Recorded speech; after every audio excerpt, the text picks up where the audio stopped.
Jacob, get ready, bro.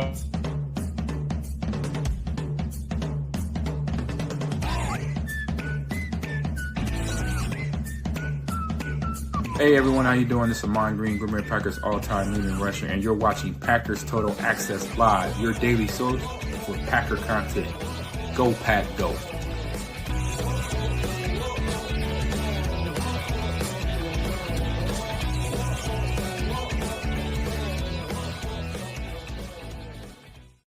What's up, guys? Welcome into Packers Total Access. My name is Clayton. You can check us out on Packernet.com. Find me on Twitter at Packers_access. Joined alongside Tim in Green Bay. We got Emilio in Tennessee. We got Jacob in Wisconsin, who may or may not have gotten us canceled just now, as Jen Wright says. Afraid I walked into something there, but that's all right, though. It happens. You're an amazing person. You know that, don't you?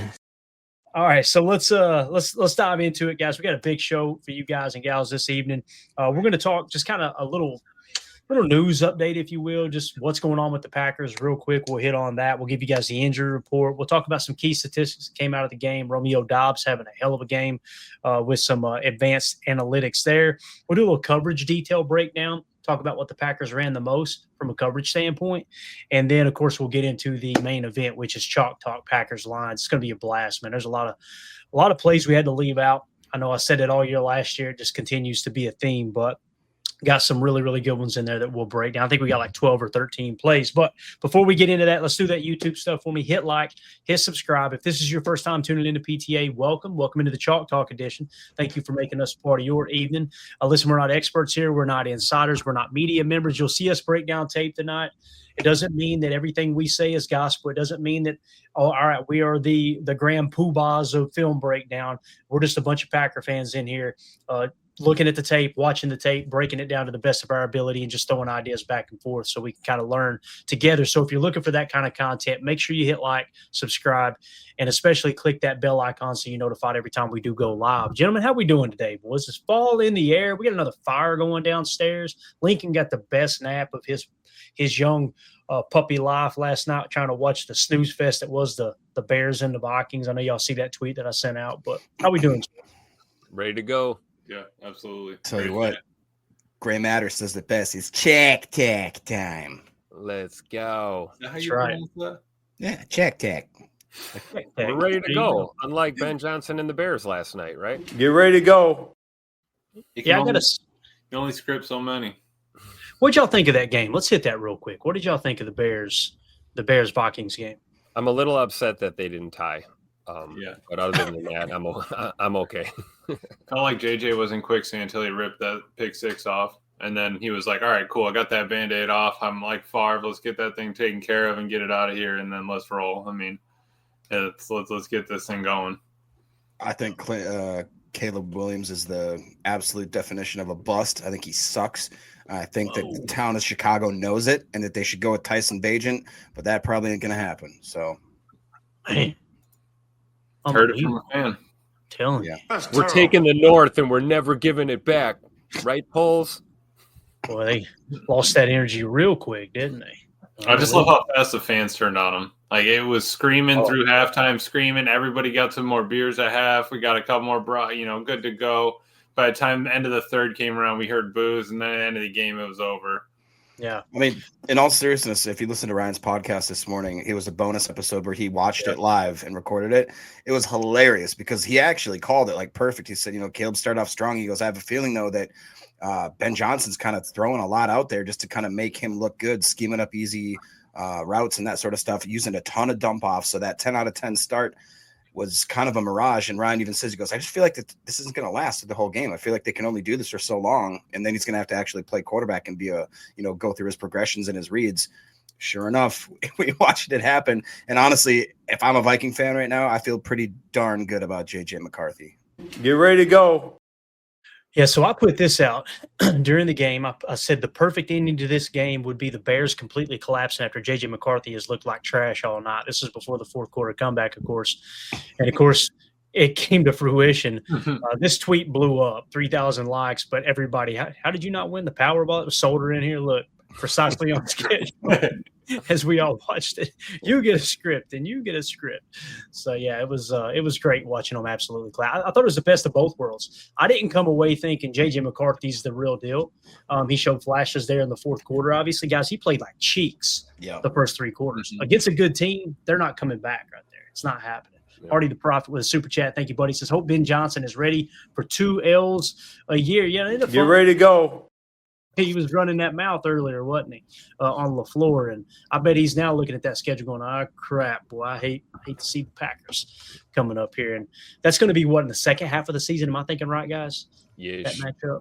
Let's see here. We got, we get the Bears twice towards the end of the season. Yeah. What's awesome, though, is the Bears and the Lions are both hammering out 2 divisional games. You know, right? So whoever plays next week, we get a win and a loss there. That we'll take that, and then we got to chase them down there at the end of the season. Could you imagine if the Bears beat the Lions this week? Oh my goodness! Oh my God! They will burn Detroit to the what's left of Detroit. They'll burn what's left of Detroit to the ground. It's going to be horrible, man. So, anyway, let's dive into some Packers news. Jacob, you got anything else to add to that game, man? No. Was really happy to see Aaron Jones make a really great catch. They kind of steered away from him and let Jordan Mason run. And honestly, Jordan Mason deserved it. He was actually kind of a spark catalyst, a lot bigger back than I remembered. So Aaron Jones just doing Aaron Jones stuff. When he can't get, enough on the ground, he'll just go in there and just casually catch a 30-yard touchdown pass, make it look easy. So congrats. Yeah, we'll never root for the Vikings ever, but we'll always root for Aaron Jones, right? Absolutely. Definitely, man. All right, so we talked about the captains the other day. I don't want to spend a whole lot of time on this. I just wanted to briefly touch on it because we talked about 3 captains, Jordan Love, Tucker Kraft, and it was Xavier McKinney, right? Well, there's actually 7 total captains is what's been picked.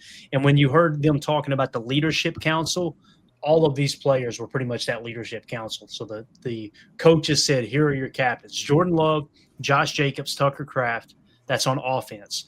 Then you got Rashawn Gary, Quay Walker, Xavier McKinney on defense, and I believe Isaiah McDuffie is the special teams representative there. The fact that they picked Quay really, really sticks out to me, right? Because I think everybody would agree it's going to be a long shot for them to extend him. It just kind of feels like it's not lining up. Not that they wouldn't want him for the right price, but the fact that they picked him as a captain, he's a green dot, all that, pretty impressive in my opinion. What do y'all think about the captains? Anything y'all want to add there? Hate it or love it, the underdog's on top. I love Quay Walker with the C on his chest. We can talk about specifics all we want, but clearly he's a leader in this locker room. And it was interesting to see Zay McDuffie with the captain's patch as well. I think you're right. That's obviously your special teamer. How can you not love this? First time since 2022, we have season-long captains. Enough of this week to week. Give people a participation trophy for the week. We're not going to do that anymore. We know who the leaders are, both sides of the ball, and on special teams. And personally, I love it. This is the formula to win a Super Bowl right here. Chuck Jaggers in the chat says, Tim, talk yo poopy. I mean, you think about it. You got somebody from each level on offense and defense, right? You got anybody question down the line, you can ask it. O-line can go talk to Tuck. Anybody in the backfield type thing can talk to Josh. And then you look at it. I love that Quay got that, like Tim was saying. I mean, I'd still am for trying to extend Quay if we can make that happen, because I do think that having that speed, he knows what's going on. He's so much more patient, and I think seeing it a little bit better as he's gotten a few more years in the league. And then you just look at McDuffie there, a grinder that had the Packers drafted. Let's keep him on this team. He's done well. He's been out there, plays defensive snaps. I mean, you see him eating that turkey leg when we get out of here in the outro. He's a dog, so I'm completely fine with having him as a special teams captain. Yeah, and I'm all for having Quay back for the right price too, Emilio. Right, It just kind of feels like they need to do something for me, Clay. I just want work the books a little bit more. Bring Quay back. We'll worry about the rest of it later on. Give me 2-3 years there. I'm gonna put you on the spot. 3-year deal. How much you paying him per? Can I mention one thing that I thought was interesting? Go ahead. I listened to Mike, his press conference that came out today, just before I hopped on here, and you could definitely tell. Do you remember just the other day when we talked about how there was a weird, unspoken, possible riff with LVN not doing any press conferences since they signed Micah? Yeah. Mhm. Somebody had asked Micah, he said, have you had to work harder to kind of talk to guys, maybe give them a sense of comfort? Basically was asking, have you talked to LVN and have you tried to kind of mend if there is any sort of bumpiness kind of thing? And he straight up said, like, it's up to me to just not come into this locker room and basically take it over and think it's my way or the highway. Like, I'm going to try to work with guys and let them know that I understand that this was their team first. I'm going to try to find my place in the hierarchy. And it really did seem like that he was trying to make it a public statement, possibly talking to one or two guys saying, hey, man, I'm here to be your teammate. I'm not here to take your spot. I want to work with you. I want to work with you and kind of maybe even put you under my wing and show you what it takes to be a top performer in this league. And I thought that was really cool. Yeah, that's huge, man. That's absolutely, that's what you call, some people call common sense. You can call it street cred. You can call it street smarts. You can call it, we holler cred down here in Tennessee, right? You got that holler, street smarts, if you will. It's really what it's called is social IQ. It's your ability to understand how everybody else perceives you, right? It doesn't mean you bend what you are to try to make everybody happy. It just means you're reading the room. You know exactly how people see you. There's several different podcasters that need to study a couple of books on social IQ. I'll just leave that at that. Jacob's one. No, I'm just kidding. Go ahead, Amelia. What's that number, man? What's that number? Yeah, 9 to 12. I think I'd be all right with 10. I mean, I feel like he's going to be pushing 10 a year would be my thought. But if we could sneak it under double digits, I'm fine. But I just because you have Cooper there, but you're still going to need, even if you want Coop to take over that Mike spot, you're still going to need somebody. Yeah, is it Hopper? I'd appreciate that. But again, you're also bringing in McDuffie a lot as well. So, I mean, I feel like you would want to kind of move off of McDuffie here in a year or two, bring Hopper on, keep Quay for another 2 or 3 years, and then you can move off of Quay at that point if Hopper's super ready. Gotcha. Great point. For you know me, what I think, right? Pay them all. Pay that man his money. if you guys had to choose between Quay Walker and Christian Watson, who would it be? Whew. Don't do that to me. Don't do that. You're a mean person. That's the reality. You know what I'm saying? Because I'd love to have Quay back too, but you're looking at some of these players that you like. I tell you another one too. Nobody wants to talk about Devontae Wyatt, 5th-year option next year. Got to get him an extension worked out. So you're to that point with the Micah Parsons trade. Before that, I'd say, all right, maybe we'll bend a little bit with Quay. Now I'm to the point where I'm like, man, I just don't see it happening. I mean, I could be wrong. You can get him for less than 10 per, and a 3-year deal you can get out of after 1 or 2 years. I'm good with it. Like Amelia said, $9 million, maybe $9 million gets it there. So with John Schmidt's comments, you guys wouldn't be on board for this. He says after Queen and Smith's contracts, Quay won't sign for less than 3 years, 45 mil. So 15 annual or he'll get that on the market. He'll get it on the market, Jacob. You know it. He would. Yeah. So it's tough, man. It's tough. But it ain't our money, right? Yeah. So there you go. All right, let's get into the injury report. We got our first update here. Matt Schneidman tweeted out Matthew Golden, Quay Walker, and Jaden Reed upgraded Tuesday's Packers Commanders injury report estimation. You guys know this is kind of one of those wonky weeks where they're not actually practicing, but they're still throwing out the injury report. So essentially what you got, limited Zane Anderson. The thing that really you need to worry about here as a Packers fan is the offensive line. Both Zach Tom and Aaron Banks did not participate. Okay, or they would not have participated. Zach Tom, it was originally reported it was a hip pointer. It's actually an oblique injury, and that can be a little tricky, obviously. Aaron Banks, it's an ankle and a groin injury. So both did not participate. All right, you also had Brenton Cox Jr. did not participate with the groin injury. You had, I'm just going to talk about the did not participate. All right, Bo Melton did not participate with the shoulder injury. You had, like I said, Zach Tom did not participate. There's a few limited. Dontavion Wicks, Quay Walker. Quay Walker was upgraded, like Matt Schneidman mentioned in the tweet there. So that's good news. Looks like he's dealing with a quadricep. So that's kind of how the injury report looks. What sticks out to you guys there? Tim, I'll let you go first, man. What do you think? Has anything got you overly worried? I know for me, it's definitely that offensive line, Banksy and Zach Tom. Yeah, I'm right there with you. I heard the same thing, hip pointer, and then it's oblique. Obviously, oblique is something you use a lot if you're an offensive tackle, right? So we'll see what happens with, the best right tackle in the NFL, Zach Tom, going forward. But I'm interested to see, how we, on a short week here, how we adjust and how we're going to shuffle guys around on that O-line. The only other thing that really stood out to me was Danny Whelan with the right knee. That's a bit of a concern on your punting leg, your kicking leg. And then, Matt Golden with the ankle, that could have just been something he tweaked. Hopefully it's no big deal. But yeah, definitely O-line stood out to me on this injury report for sure. Got it. What about you boys? Emilio, Jacob, anything you want to add to the injury report here? I mean, I'm just more interested in seeing if we can get Nate Hobbs back in the fold and how that affects the secondary and our defense. Obviously, I want to see Brenton Cox out there, but my boy Cox pulled his groin. I understand. I've done it many a times on that there pull. But like Tim said, that Danny Whelan is also kind of a little troublesome.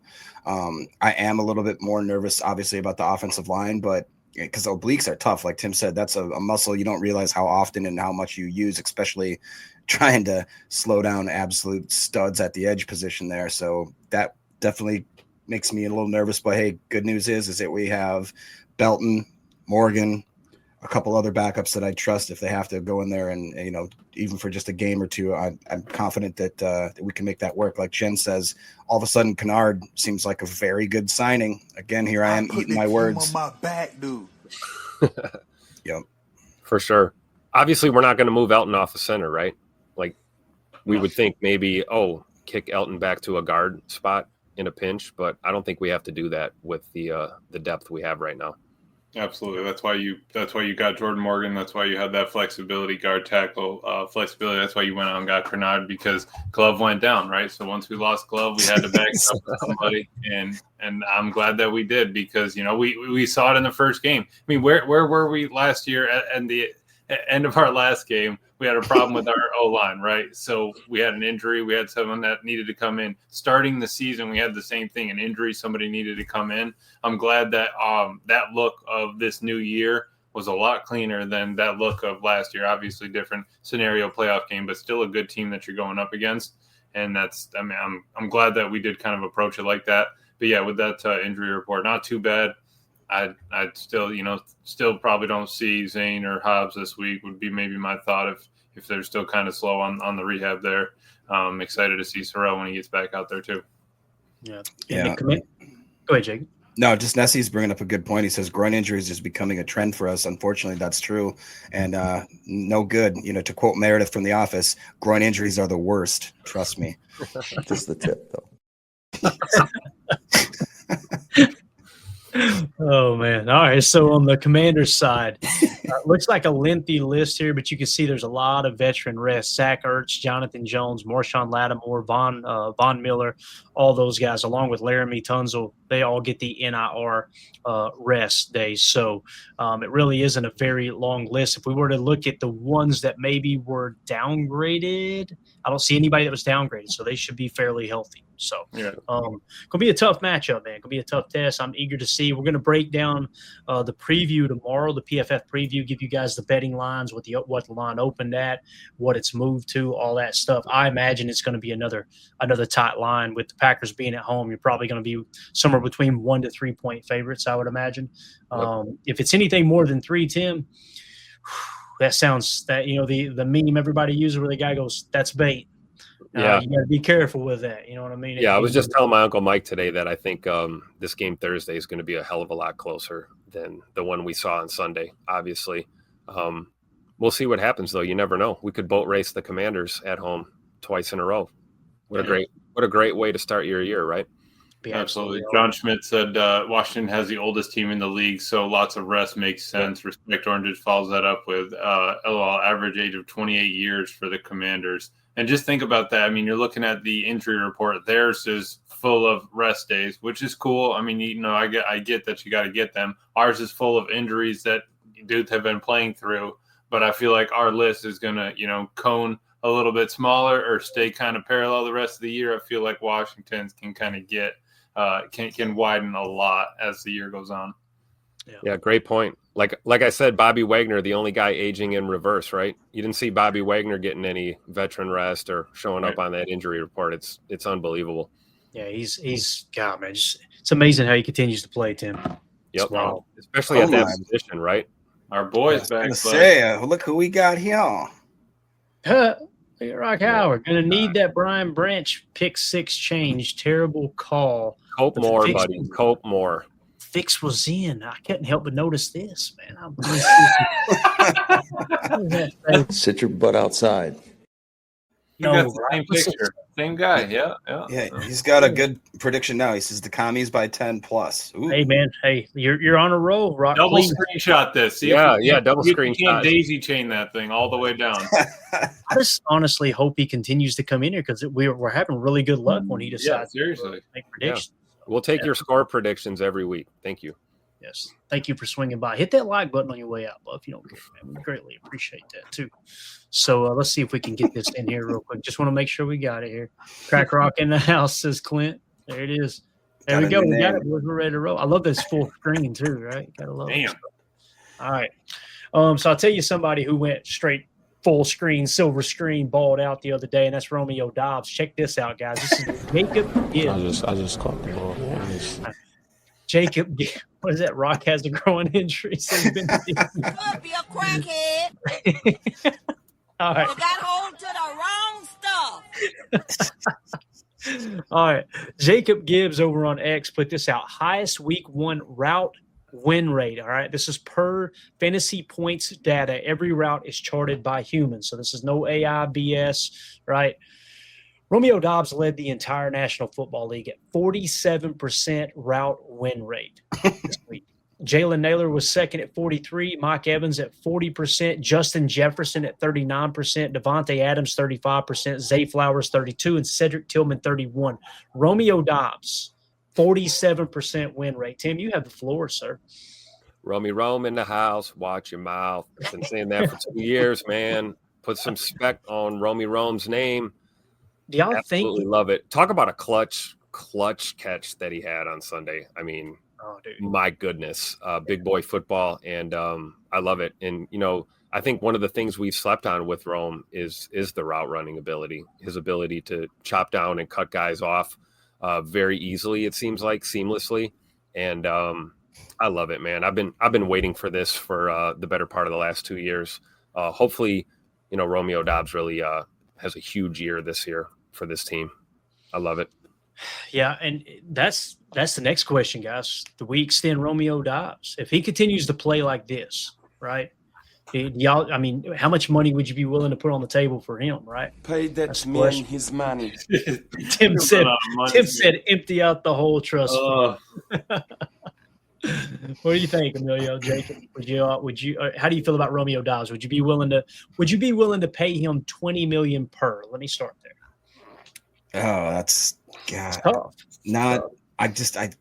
I don't think I could with how much talent we have behind him. That to me seems like a lot of money to give a guy. But I mean, like you said, he's making it really hard. If you look at that list there, minus Cedric Tillman and minus, Jalen Naylor, which both of those guys were actually, pretty decently touted guys coming out of the draft that never really had a great fit. But you look at who else is there: Mike Evans, Justin Jefferson, Devontae Adams, Zay Flowers. I mean, that's pretty rare air to be associated with and to be leading of all things. And I think that, like Tim says, Romeo Dobbs may be one of the most underrated wide receivers that have come out in the last 10 years. It seems like nobody gives the guy his flowers ever. Obviously, he had a few stints here and there where we just couldn't quite tell if his head was in it. But as of late, he just seems like he's found a different gear, that he's found a different way to kind of process. He's more emotional in a good way, seems to be having more fun, enjoying the game, seems to be more interactive with the fans. So I'm pretty excited about his progression. Now, the cheapness inside me, the cheapskate comes out and says 20 a year is a little rich for my blood, but I don't know, man. Who knows? Yeah, I think if we don't pay him, Roman. You go home. So that's and to me, and nothing against Christian, just Rome's been on the field right now. It's not that I'm saying Christian's injury prone, but like if you're going to pay the dude, you're paying the guy that's been on the field currently. If he keeps this up, I think you might have to look at it. I think 15 to I don't know about 20, Clay, but I could get behind 15 to 18 or something like that. I feel like I could do that, but because I mean, they're going to have to start spreading out some of these payments. We're going to have to kind of layer it. We've drafted in layers, which is good, but you're probably going to have to pay at least one or two dudes from each draft some sort of money. Pay that man his money. To me, I think you end up letting him walk. I think it's just now. Listen, if he finishes the year with 700 or 800 receiving yards, maybe you can pull off a dandy of a deal, 10 or 12 million per. I just think that he honestly would, and rightfully so, would want to hit the market. And I think on the market, Romeo Doubs is probably getting over 20 million per. I really do believe that. So I think they're shooting to that. We've talked about that, right? We knew, with Scoot and him coming in the same draft year, like the likelihood that we were going to keep both of them down the road. We always knew this was a possibility, right? One or the other, probably. And they tried to trade him in the offseason, right, man? They tried to trade him for DK Metcalf in a package trade. That information was leaked out by Romeo's camp. That's not a rumor. It was just kind of spurred up out of nowhere. So maybe it's something too. He balls out and they end up trading him before the deadline. You can get maybe, as you say right here, the living pizza. Got me wanting pizza now, my man. If you could trade him though for a third or a second, yeah. If you get to the trade deadline, you could trade him for a third. That's a pretty good flip there, especially if the model of the roster is, all right, we can't afford to pay him what he's worth, type thing, But also, is it worth it to not pick up the third round pick and have him for this Super Bowl run here, right? That's another thing this year. I just caught the ball, man. That's what he does, man. So there you go, little Romeo Doubs. So I thought that was really cool, though, man. He had the highest route win rate according to Fantasy Points data. And again, shout out to Jacob Gibbs on X who shared. Like, is he Jerry Jeudy? Jerry Judy's averaging 17.5 a year. Rough. These are just rough numbers. I was just trying to see. Cooper Kupp's at 15 a year. Khalil Shakir's at 13.2. That's a great These are all averages. And Rome's a better receiver than everybody on that list, except for maybe Shakir. So I don't know. I mean, it's going to be. It really is. There's some contracts coming up. We are going to have to crunch some numbers because it's going to be tight. But I'm just, if we're looking at a sheet of players and they're not on their rookie contract, I think that Rome might wiggle in there at a semi decent number. I'm hoping around 15, but we'll see. Definitely. Well, I'll tell you somebody we ain't got to worry about extending for a couple of years, and that's Tucker Kraft. I want to give a shout out to Tom in Kansas at Tomers71. He had posted this video. This is from the seats at Tucker Kraft touchdown catch. Check it out, fellas.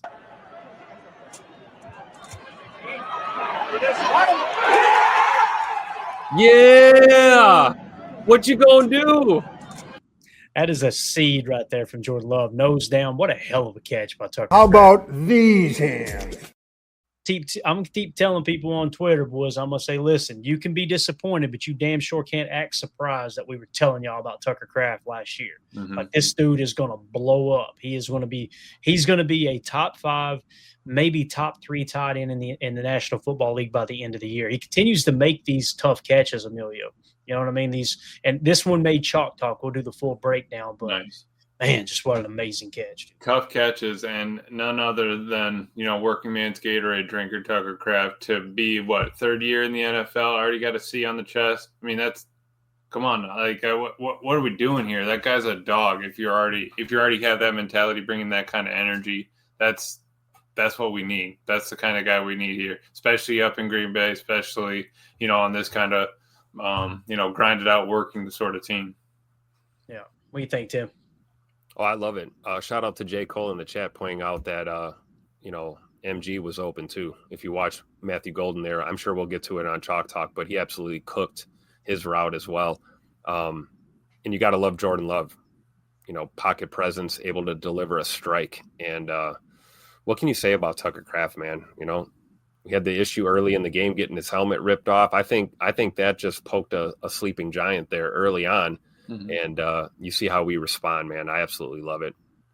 Yeah. What was it, like 3 plays later he goes and gets his touchdown? Like, come on now. I love it. Fearless, man. Fearless leadership. And I think he was mic'd up for the game, too. I'm pretty sure. He was mic'd up. Yeah. It was must see, must hear TV right there. I'm telling you, man. That dude he's so much fun. I'm so glad he's a Packer, man. It's so cool that he's a captain, too. It's awesome. So, All right. So, again, shout out to Tomers over on X for that video. All right, let's talk a little coverage real quick, and then we're going to get into Chalk Talk, guys. The reason we're doing this and holding Chalk Talk to the end It's because you guys know the drill, man. It'll trigger a copyright sometimes. The stream goes down. I want to make sure we get our content in before we get into it, so you guys aren't tuning in for 2 minutes. Stream goes down, and you're out of luck there. We will stay live on X and Rumble. If it does go down, the last few that we've done though have not gone down, so hopefully it doesn't happen. Now, we like to keep up with this. Last year, we've got the total going into, I think, the divisional round. The cover in terms of the coverage here, you could see the Packers finished what was it? I mean, with a negative 0.02 EPA per drop back. They were basically top 5 in passing defense in terms of EPA per drop back. And you'll notice the percentages of the defenses that they ran, right? Like you could see the Packers ran 16% cover 1 man. They ran 25% cover 2 zone. They ran 33% cover 3 zone. Just to kind of give you an idea of the type of defense they were running. Well, this new graphic here, which I've got it on a screen grab in the studio, guys, if you need it, it's always there available. We'll update it every week. This is the new number. So last week, the Packers, it looks like in terms of the defense they called 47% of their defensive snaps were a cover 3 defense. They called cover 2 or a variation of there at 28%. So they were in cover 3 and cover 2 zone pretty much all day long. They only played 9% cover 1 man. So we just basically sat back in zone all day long, probably had some match principles mixed in as well. But a lot of the stuff that I seen when going through the tape, and I would just make my third pass through every single snap earlier today and getting Chalk Talk ready, it was a lot of spot drop, a whole lot of just spot drop. And you guys know that's my favorite defense, man. I love it. And I think it's going to be huge to play spot drop against the Commanders, Tim, because Jaden Daniels, my boy, got some wheels on him, man. Thank God we got Micah Parsons, Edgerrin Cooper, and Quay Walker to run him down. Absolutely. Keep everything in front of you, right? Don't let anybody get behind you. Keep it all in front of you. I'm all for the 2 to 3 to 4 yard, gains and stuff like that. Go up and make a play, but you run the risk of getting beat over the top against a team like this. And I think you're absolutely right. We've seen it. We've seen enough on tape with Jaden Daniels, right? Like the guy will absolutely ruin man defense. If you don't believe me, ask the Bears. You can see how that looked for them last year. So I'm with you, man. I love it. Keep everything in front of you. Let our dogs eat and just play our game. We don't want to let them come into Lambeau and dictate anything. Let's play our game and keep everything in front of us. Yeah, and in terms of EPA per drop back, Emilio, the Packers are sitting at a positive 0.05. That's in a negative manner, if that makes sense. And you'll see the Commanders are at a minus 0.12. So they're showing, man, they're really played really, really good defense there week 1. Who did they play? The Carolina Panthers. Who did we play? The number 1 offense in the league last year, right? Now, if we go back to 2024, which gives you a larger sample size of Dan Quinn's defense, just to kind of give you an idea of what he ran and how effective they were. You'll notice the Commanders here, they finished with a positive 0.10. That would put them in the middle of the pack, really in the back half of the NFL. So they didn't have a great defense in terms of EPA per drop back, in terms of passing defense. But the number I want you to key in on here, Emilio, notice 28% cover 1 man, 20% cover 2 zone, 25% cover 3. You're going to be a middle field close the majority of the day, and they love to run cover 1 man. And guys, if you're wondering, all right, where was Dan Quinn before the Commanders? You guys remember that playoff game where we boat raced the Cowboys? Yep. They were playing a ton of cover 1 man. That was his defense, right? So again, if we drop this down now, just in week 1, it's just 1 game, it went up 33% cover 1 man. So why do I mention this? Look at what the Lions ran. They're pretty low on this list. Check that out. How about the Packers just beating their ass down to 0.47, next to last worst in the league? What did they run the majority of the time? 39%. Cover 1, baby. So look for a similar game plan that we ran against Detroit. Now, here's the problem, Emilio, and I want to get your take on it. They're looking at the same data we are. Do they go, you know what, guys, let's slip back into quarters coverage. Let's try to throw something at them that they're not looking for, not used to. What do you think?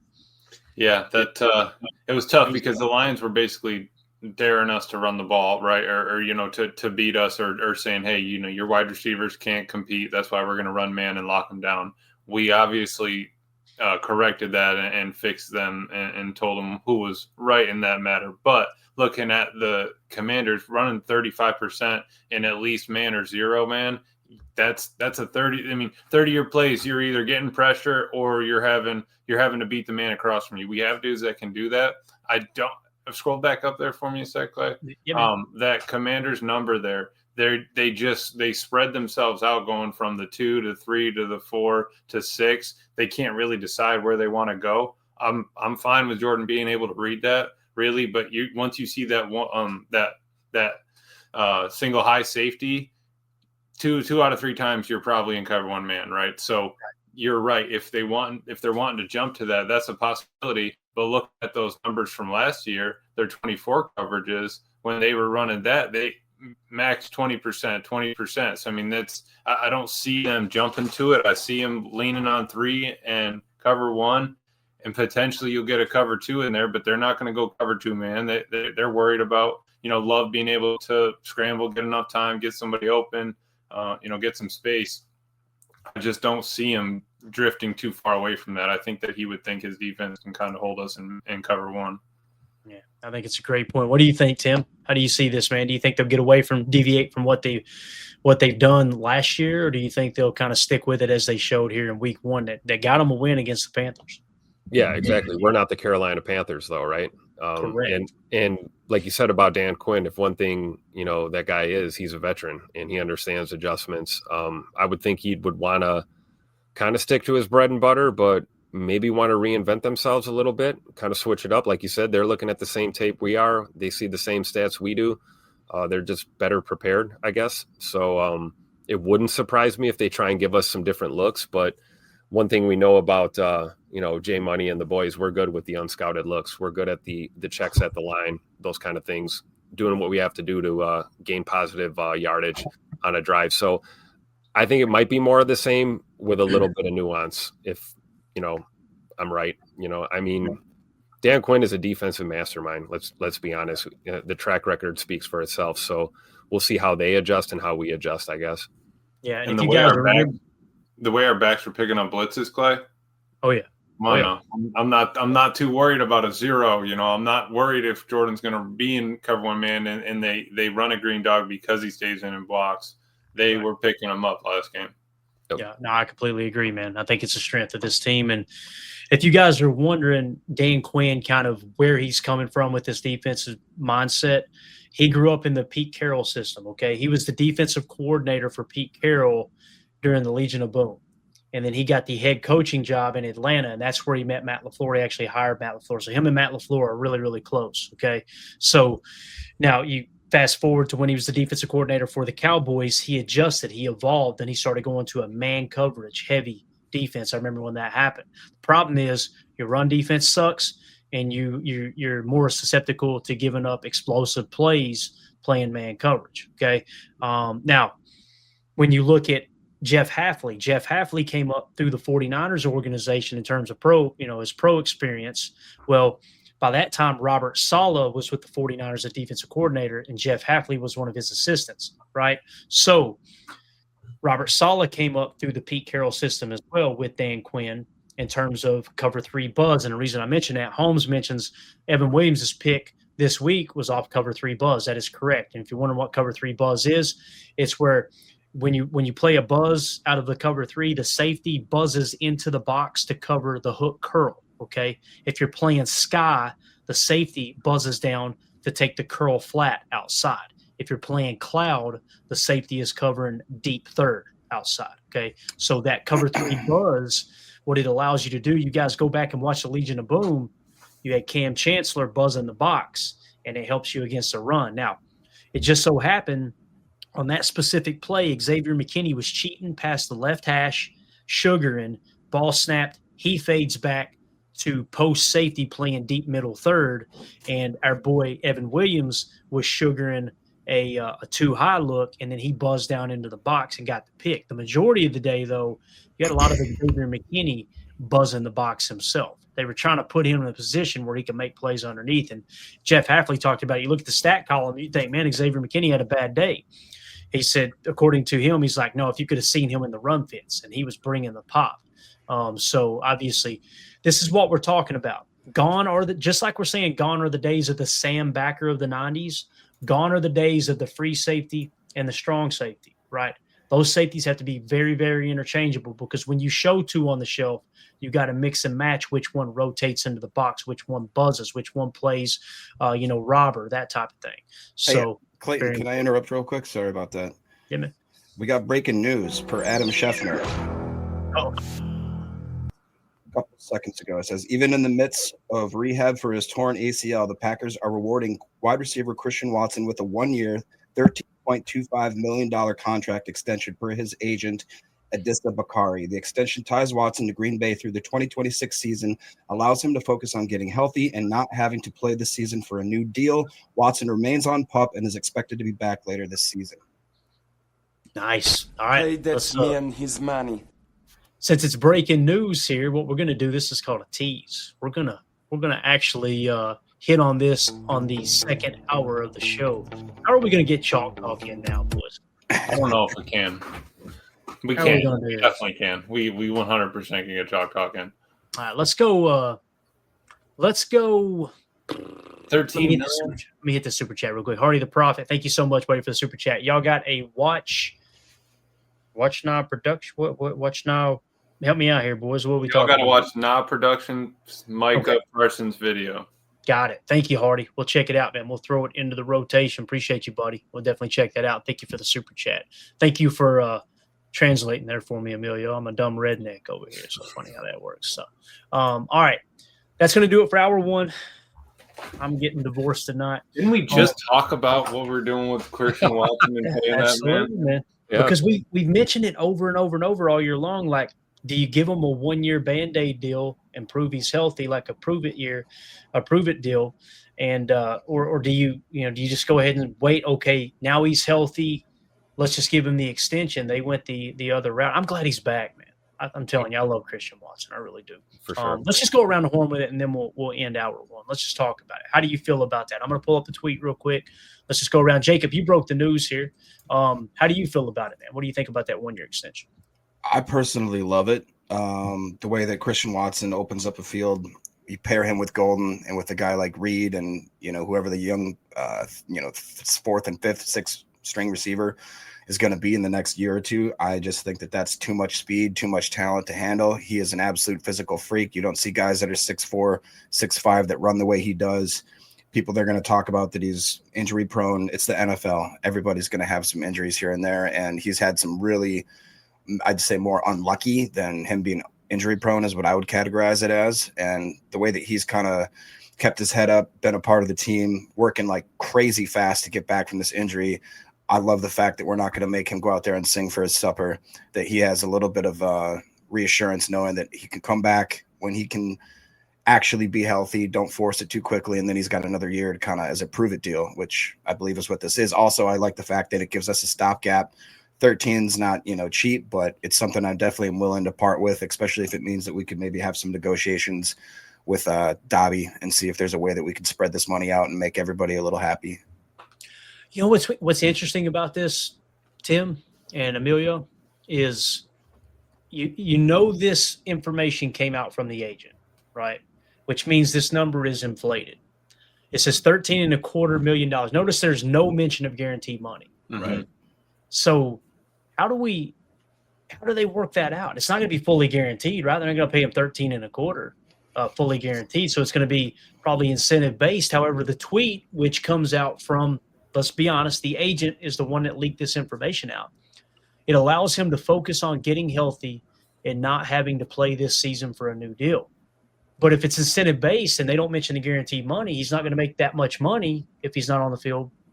You understand what I'm saying? You see what I'm getting at there? Like, there's got to be something a little extra there. It's interesting, right? So I would be very, very surprised if he ends up making $13.25 million on this extension. Now, again, that's next year, right? Right. That's when it takes effect next year. So they're expecting him healthy, and it truly is a prove it deal. I bet this is heavy incentive base. It's got to be, right? It's got to be. I would agree. I would think definitely less than half is probably guaranteed, right? Yeah. But Shefty's got a point here. Scoot's on the pup, expected to come back I love how he said later this season, later as in like 3 weeks, maybe 3 or 4 weeks, the way he's been looking. But I like the part of it. It allows him to focus on rehabbing and getting back healthy and, not worrying about leaving it all out there to, play for a new deal. He knows his future is secured, at least temporarily, here in Green Bay. And like Emilio said, man, I wonder how this affects what we just talked about with Rome, right? Like maybe there's some kind of scenario here where Gangster Goot is cooking, and maybe both of these guys are Packers in 2026 and beyond, for all we know. Could be, man. The window is open. We keep talking about it, Emilio. The window's wide open. It seems like Goody's just pushing all the chips right to the middle of the table, man. This three-year window we got here, man. Absolutely. We saw this with Love. Let's give him a little Band-Aid deal, get him through just so that he's not having to stress. And, yeah, you're coming back from an injury. You're going to try to force yourself. The dude is injured because he forced himself onto the field. It's not because he doesn't love football or love the Green Bay Packers or want to be part of this franchise. That's absolutely what Christian is. I think that's probably what got him through. I'm maybe a little closer towards him being at $10 million, guaranteed, and working for his leftover change there. Looking at some of the numbers, anywhere around 15 is Cooper Kupp, Khalil Shakir 13.25, Darnell Mooney's 13 average. If you're looking, Travis Hunter is $46 million total, but he's getting 11.6 per. Josh Palmer, Diami Brown, and Tutu Atwell are both $10 million per with 2026 unrestricted free agents. So I think that he's probably better than Tutu Atwell and Diami Brown. So I would think that he's worth $10 million flat. And then, all right, let's get him some incentives. You come back, you get 500 yards or whatever in your 6 weeks. Like that. I can see that, and that would be more enticing for him to sign that, right, Emilio? If you do give him a $10 million bump there. Hey, just give me a little bit of guarantee. It's not like I didn't sacrifice my body for this team to get us here. Okay, perfect. All right, let me get this year under my feet. See how the knee feels. Next year, if I put up 1,000 yards, all right, let's talk this contract. Let's get this squared out. But maybe even with this one Band-Aid deal, Adam might open a window to get Dobbs kind of locked in for maybe a 2 or 3 year deal, and then they're staggered again. Then because our biggest thing was these guys were stacked on top of each other, being both 4-year deals drafted in the same year. That's where we were kind of running into the pickle. Yeah. And what you're looking at too is in 2027, you're going to have Jaden Reed and Christian Watson both up for contracts. Right. So you got to kind of make that decision there too. You can afford to pay 2. That's typically the model. Is you'll pay 2 receivers top money, not most in the league, but you know what I mean, like top 10, top 15 wide receiver money. Going to be interesting, man, for sure. Jacob, Emilio, just this is why we got to keep him around. Coach says he can block. That's a fact. That man can, and we'll walk him in from outside so he can block people. He can block. I mean, to me, give him. He probably gets $1 million because he can block. You know what I mean? Just because he's that good at it. So. Absolutely. I'm excited. I feel like it's a good deal for the Packers and for Scoot, right? Oh yeah, this is great news, man. And don't be surprised if when the contract drops, that there's voidable years on it too. Meaning, what I could see happening here. Let's say Emilio's right, and it's a $13.25 million, right? So let's call it $13 million and $10 million's fully guaranteed. Let's just say that's the case, right? If that's the case, I'm assuming that's what you meant there, Emilio, fully guaranteed. That was practical. So let's say that's the case. You could tack on 2 void years onto that contract, right? And you could literally take that $10 million and spread it out, whatever, 3.33 million, 3.33 million, 3.33 million, and the cap hit is nothing, right? And I know there's going to be somebody go, yeah, well, you're putting on a credit card, you're going to have to pay that. You will. But when they do that, typically the structure's in place with those void years that you can go ahead and extend him if he's healthy. Now that becomes real contract years, and you continue to maneuver. Yeah, it's like the credit card, right? You got points. You can convert that points and just pay down your balance, right? Yeah. No big deal. deal. Like Mandy Clayton. Of course, we can use the credit card. You're getting the points, obviously, Clay. We can't afford not to use it. You have to. No, that's me at Home Depot, man. If I get it, you get it over $300, 6 months, no interest, man. I need the Milwaukee tool. Come on, I need it. Yeah, exactly. But, I mean, you also think about it. Matthew Golden was the highest paid receiver in this room before that. I mean, Matthew Golden had 4 years, 17, 5, 7, 5. with he's bringing in 4.4, roughly 4.4 a year. So you got your brand new rookie wide receiver making the most money in there. All right, let's bring in Christian. Okay, you've been here, you've put in the work. Let's make you at least 10 milli. Then we can go from there. That's kind of where I'm at. Let's bring up a little bit of money, kind of like when you paid Jordan Love and he walked in a little bit more swagger just because he's not that, on that rookie deal. Yeah. And, I mean, listen, let's be honest here too. Christian Watson on the open market, if he's healthy, anywhere from 20 to 40 million per. Yep. That's a fact. And I know that's that's 20 million difference, a big discrepancy there, Clayton. Yeah, it is, but he's that good too, man. That's a situation where I could see someone paying him like, a top 3, top 5 wide receiver in the league.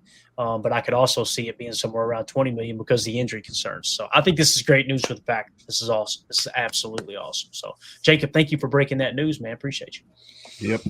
All right. That's going to do it for hour 1. Mandy's writing up the divorce papers. We'll see you on the other side for hour 2. Jacob's out of here. He said he doesn't want to experience that divorce. So we'll see you on the other side for hour 2. We're going to do Chalk Talk Packers. Line's going to be a blast. We'll see you over there. For those of you listening on the pod,